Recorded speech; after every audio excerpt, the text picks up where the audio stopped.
সেটা হলো যে কত আন্দোলন দেখেছি, সে যে আন্দোলনগুলিতে হাজার হাজার কর্মচারী জুতা মারো তালে তালে সচিবালয়ের কর্মচারীদের দুই গালে, এই মিছিলও কিন্তু আমরা দিয়েছি।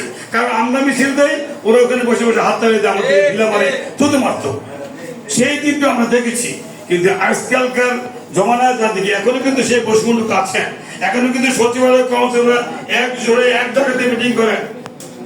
লিডারশিপ কিনে একটা বাইক করছে, নাম দিয়েছি লিডার অফ কি দিছে, ফেসবুক ইয়াতে একটা ওই হোয়াটসঅ্যাপ গ্রুপ খুলেছে, লিডারশিপ লিডার অফ না লিডার অফ কিছু আসে না, একটা লিডারশিপ লিডার গ্রুপ লিডার মানে লিডারদের একটা গ্রুপ।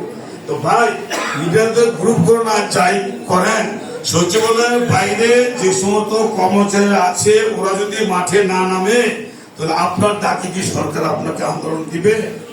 আমি আরো একটু বলি, যে কথা বলতেছিলাম যে আজকে হান্নান ভাইকে বলেছি, আপনার নিচ থেকে যে নেতৃবৃন্দ এসেছেন তাদেরকে অত্যন্ত সুস্বাগতম। আজকের এই বইরা আবহাওয়ার মধ্যেও তারা ঢাকাতে এসেছেন, সেই দিনাজপুর থেকে এসেছেন, চট্টগ্রাম থেকে এসেছেন, টেকটাপ থেকে, তেঁতুলিয়া, দুইটা অঞ্চল থেকে, এত দূর দূরান্ত থেকে লোকগুলো এসেছেন, তাদেরকে স্বাগত জানাই।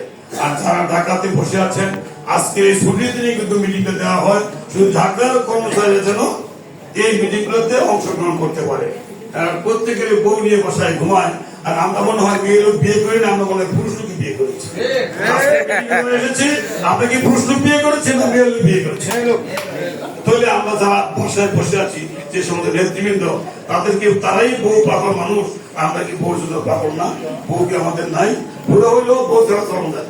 যে যত কথা এখন আমি পেনশনে আছি, যারা ডায়াসে বসে আছে হান্নান ভাইকে ছাড়া বাকি সবাই কিন্তু চাকরিতে লাইব্রেরি সার্ভিস তারা আছে।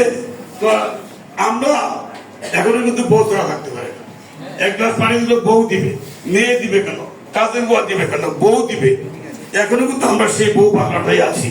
যারা বাসায় শুয়ে আছেন, আপনি কি মনে করছেন এই সার্ভিসে আপনি বউ পাগল হয়ে বেতন বাড়াবে? আমি বাসায় চিল্লাবো, আমরা যারা পেনশনের লোক আমরা বাইরে যেয়ে চিল্লাবো, আর আপনি বাসায় বসে বসে বসে থাকবেন যে আমার চাকরিতে এমনি আসবে।